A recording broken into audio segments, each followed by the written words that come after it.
Salut à tous, c'est Ashikara et aujourd'hui on se retrouve pour mon retour sur Super Mario Odyssey.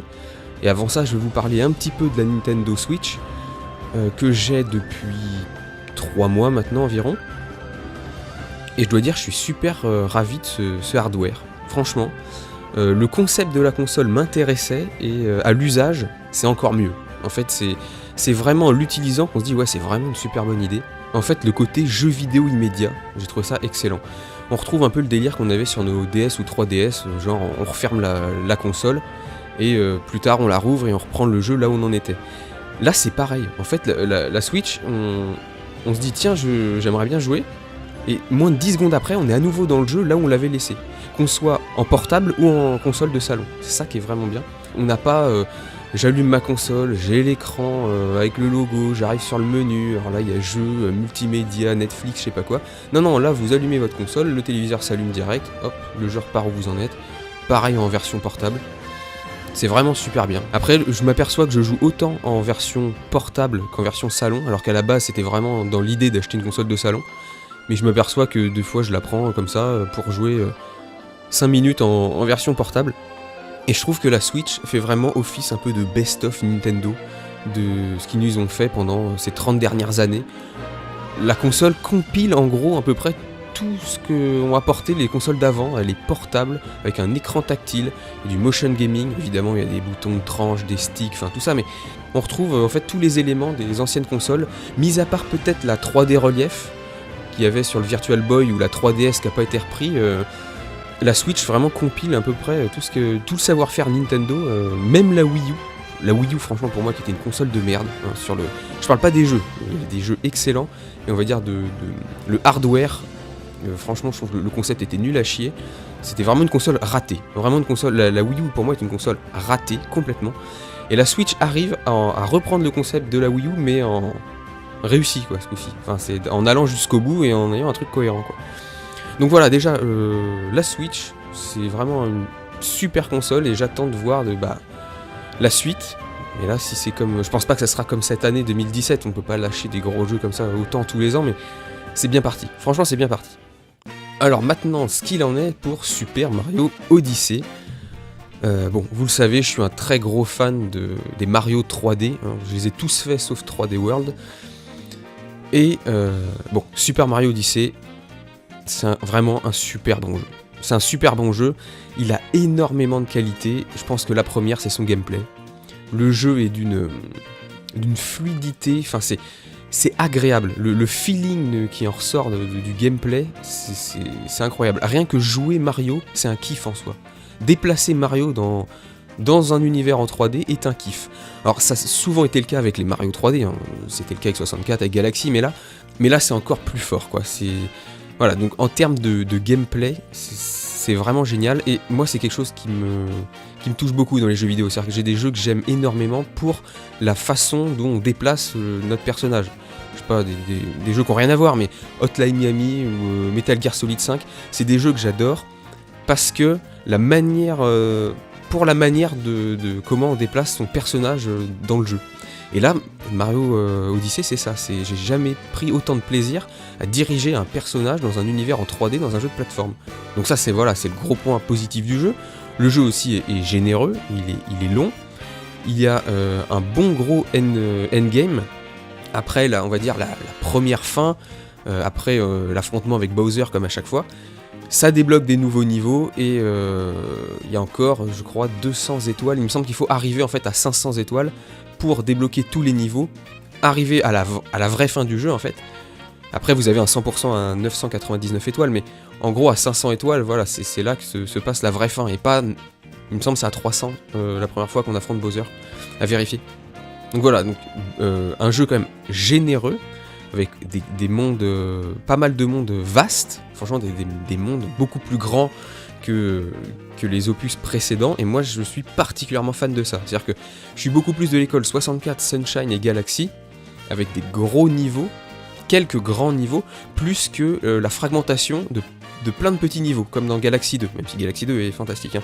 Mais je préfère des grandes zones, quelques grandes zones, plutôt que plein de petites zones.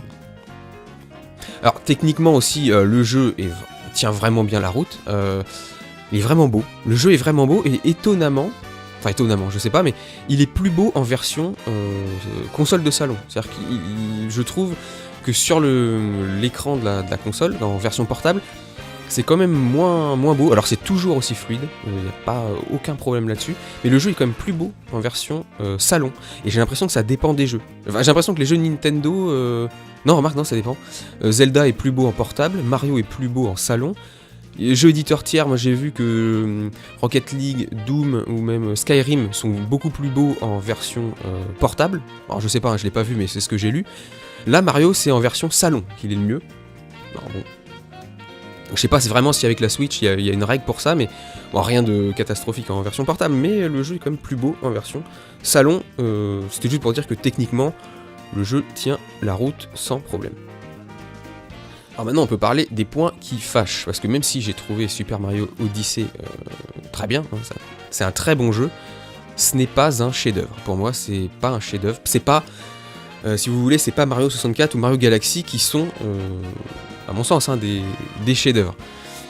C'est un très bon jeu, mais il y a quelques défauts à mon sens. Alors déjà moi je suis vraiment fan des hubs. Le hub central de 64, de Sunshine, de Galaxy, c'est quelque chose que j'aime beaucoup. Et là on est sur une world map. Bon, voilà, je suis moins fan de la world map. Je trouve que ça donne de la cohérence d'avoir un hub central comme ça qui dispatche les autres mondes. Et Super Mario Odyssey manque de cohérence à mon sens en termes de direction artistique. Voilà. À mon avis son principal défaut, avec quelques errances de gameplay. Bon, je parlais quand même avant du gameplay, avant de parler de la direction artistique. Le jeu est pensé pour être joué en version console de salon. Voilà. Il est parfait. Moi, j'y ai joué avec les deux Joy-Con clipsés sur leur support, pour avoir la manette, on va dire, de base en version salon. Parce que j'ai des petites mains, donc j'ai pas acheté le pad pro et moi, ça me va très bien. On peut aussi jouer avec les deux Joy-Con détachés. Alors, dans ces deux configurations, il n'y a aucun problème.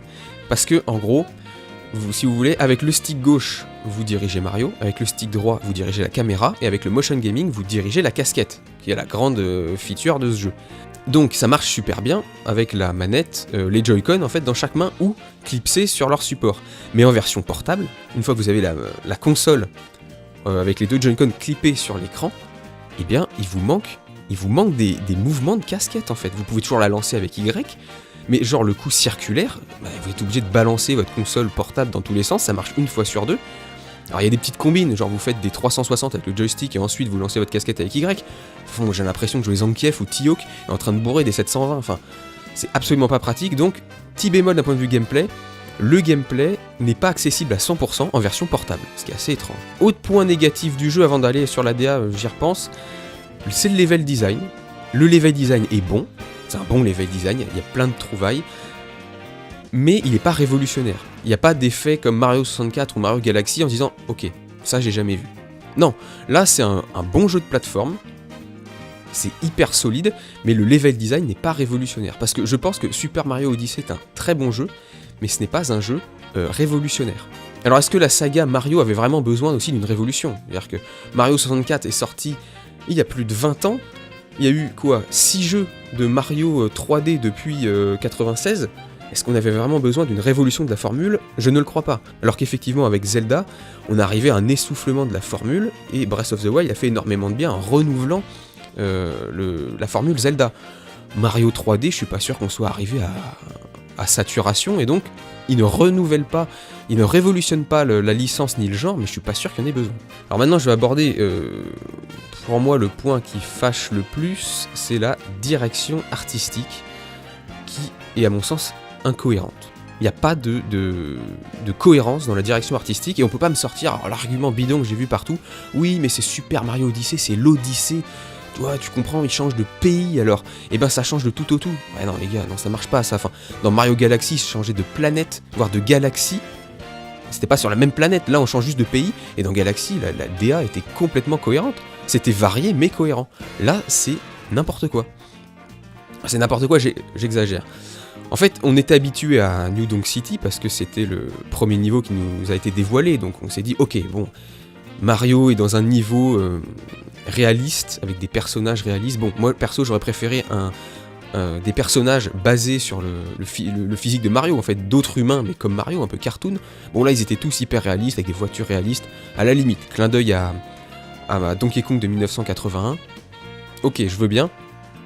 Ensuite il y a le Tyrannosaure. Le Tyrannosaure, j'ai pris ça comme une blague, genre, les gars, chiche, on met le T-Rex de Jurassic Park dans notre jeu, en mode photoréaliste. Pas un gros Yoshi, hein, un gros T-Rex. Ça m'a fait marrer, on le voit je crois dans 3 niveaux, c'est très marrant. Mais moi c'est pas ça qui m'a le plus gêné en fait, c'est d'autres détails, comme la faune et la flore avec laquelle on n'interagit pas. Vous êtes dans le niveau de la plage, que je trouve très beau, je suis très fan des niveaux aquatiques dans les Mario 3D souvent. Et là au milieu des poissons cartoon que vous pouvez soit tuer, enfin vous pouvez prendre le contrôle, enfin on va dire les éléments avec lesquels vous pouvez interagir, il y a des poissons réalistes, qui sont là juste pour la déco, il y a des mouettes réalistes, des chiens réalistes, ça je trouve ça, c'est presque affreux quoi, enfin des éléments photoréalistes au milieu de monde cartoon, j'ai pas compris. Autant sur les textures, il n'y a pas de souci, les arbres par exemple de la forêt, du monde de la forêt sont réalistes, le sable aussi dans le monde du sable, ça il n'y a pas de souci, mais quand c'est des personnages ou des animaux, je trouve ça très étrange. Et le pire c'est quand même, il y a un monde, ouais, alors je spoil, hein, voilà, je suis désolé, mais il y a un monde, à un moment, on se croirait dans Dark Souls ou dans le Seigneur des Anneaux, on affronte un dragon violet, là, photoréaliste, dégueulasse. Je vois pas qu'est-ce qu'il fout là. Pour moi, c'est une faute de goût ce truc-là. Je comprends pas. Voilà, donc je trouve que la direction artistique part dans tous les sens. Globalement, c'est réussi. Il n'y a pas de souci. Mais il y a 2-3 points d'égarement, clairement. Alors New Donk City, je m'y étais habitué et j'avais compris le clin d'œil. Le Tyrannosaure, j'avais pris ça comme un gag. Mais alors, le dragon, c'est non. Enfin, c'est complètement non, quoi. Mis à part ça, le jeu est quand même vachement beau. Il n'y a pas de problème là-dessus. Il y a beaucoup de clins d'œil aux autres jeux et particulièrement à Mario 64. La fin du jeu, bien évidemment, c'est excellent. Franchement, c'est vraiment excellent, on ne s'y attend pas du tout, c'est un moment marquant du jeu, il y a des moments marquants dans le jeu, il y a la fin, gros clin d'œil, enfin plus que gros clin d'œil à Mario 64, il y a également la fin de New Donk City, parce que New Donk City a droit à une sorte de fin, où on voit Donkey Kong, enfin on le voit en plus en 2D, enfin c'est hyper bien amené, donc ça c'est excellent. Donc il y a quand même il y a des gros moments, il y a des moments forts dans le jeu, le gameplay, c'est un kiff total. Je trouve que l'ADA par moment, j'ai pas compris où est-ce qu'elle m'emmène. Alors est-ce que ils se sont dit Mario est tellement devenu une icône de pop culture que ça y est, la casquette et la moustache sur n'importe quoi, on pense à Mario, et c'est vrai, on met la casquette et la moustache sur le taxi new-yorkais, on pense à Mario. Est-ce que Mario est devenu une icône de la pop culture qui peut vivre n'importe où, tellement son image est puissante? Je ne sais pas. Le fait est que moi j'ai trouvé le jeu quand même assez incohérent, on dirait Super Smash Bros. Sauf que Super Smash Bros c'est un mélange de licences, donc c'est normal. Mais là, il y a des mélanges de jeux, on dirait des jeux qui n'ont rien à voir, qui sont mélangés comme Smash Bros, sauf que c'est le même jeu. Je trouve ça vraiment très très bizarre. Dernier point que je vais aborder ici, c'est le côté lune à foison, qui m'a pas posé de problème en fait. C'est un jeu où le plaisir en fait passe par le fait de jouer, tout simplement. Et donc le jeu nous stimule en permanence pour aller chercher plein d'autres trucs. On repère quelque chose à 200 mètres devant nous en disant tiens on va aller faire ça, et sur le chemin on va partir sur 3 autres objectifs en fait. Le jeu nous attire en permanence, nous sollicite pour faire d'autres trucs, et ça marche super bien. En fait, c'est un peu le principe des collectables à foison, les pièces rouges, les pièces bleues, les jeux Rareware un peu, les notes de musique, les pièces de puzzle. Bon là, ils se sont dit, enfin je pense, hein, on met tout ça en forme de lune, on arrête de mettre 50 000 collectables. Et voilà, le but en fait c'est de faire jouer les gens. Oui, il y a des lunes, c'est facile de les ramasser, d'autres c'est comme une étoile de Mario 64. Le principal en fait c'est de jouer, et le but c'est d'arpenter les niveaux qui n'ont pas de début ni de fin. En fait c'est des aires de jeu. Et voilà, et vous expérimentez un peu ce que vous voulez là-dedans. Ce que j'aime moi dans les Mario 3D en fait, c'est le côté bac à sable qu'il n'y a pas vraiment dans les Mario 2D. C'est pour ça que j'aime moins les Mario 2D en fait. Et ça, c'est hyper cohérent. C'est assumé, c'est radical. On vous balance dans un grand bac à sable et il y a 50 000 trucs à trouver. Et c'est vraiment... non, pour moi, il n'y a aucun problème les lunes. C'est moins... Il y en a trop et ça tue un peu le délire. Je trouve que c'est un autre parti pris, plus plateforme exploration, et ça marche parfaitement. Voilà, bah écoutez, c'est mon avis sur Super Mario Odyssey. Un très bon jeu, mais c'est pas un chef-d'œuvre pour moi. Très bon jeu, mais il révolutionne pas la saga. C'est long, c'est beau, c'est fluide. Voilà. Petit bémol pour le mode portable, pour le motion gaming. Et petit bémol également pour la direction artistique. Il y a des moments, je vois pas où ça va, quoi, mais rien qui ne gâcherait le plaisir de jeu. Et je pense que c'est le principal avec ce Super Mario Odyssey. C'est un kiff à jouer. Voilà, et bien je vous dis à la prochaine. Prenez soin de vous et à très bientôt.